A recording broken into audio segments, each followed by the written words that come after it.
Day 1. For today I wanted to make a match 3 game with some incremental mechanics so you can get some upgrades. I had a basic idea of the hierarchy, so I put up a new monorepo. I prefer to work in monorepos because it's easier to reuse code between projects and it forces you to work a bit more methodically. I made a basic tile in the hierarchy and then got it to generate over the grid. I like to work in the hierarchy then drag things into the prefab. I changed it so they will generate with random colors and there we go.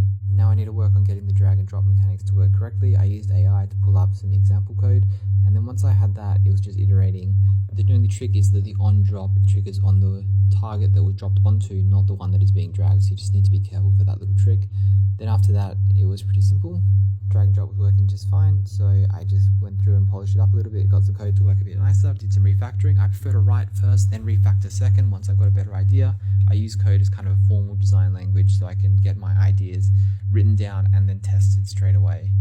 After that it was onto the matching code. This went through pretty nicely. There was just a trick where I was zeroing the anchor position. That wasn't necessary. That caused it to have an offset that was incorrect. So I just eliminated that code and did it entirely kind of with the game objects, which worked well. Then I started to export for Android, and here we go. This is the first test for Android. I like to test on device as soon as I can and then try to test often. So drag and drop is working, matching is working. It would have been great to have some more animations or sound, but there we go. That's the basic game.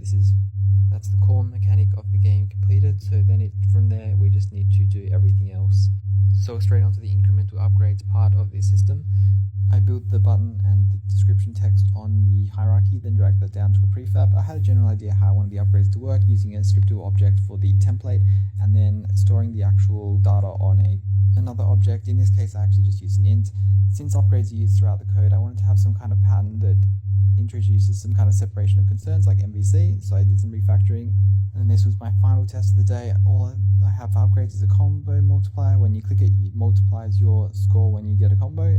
I set the price to be a constant 1 so it won't increase, and there we go. The score is indeed increasing a lot when I have a high combo multiplier. So that is the basic game in about 3 hours. I didn't get as much done as I wanted to, but overall I think it's not too bad for day 1. I didn't want to start too hard. Cheers!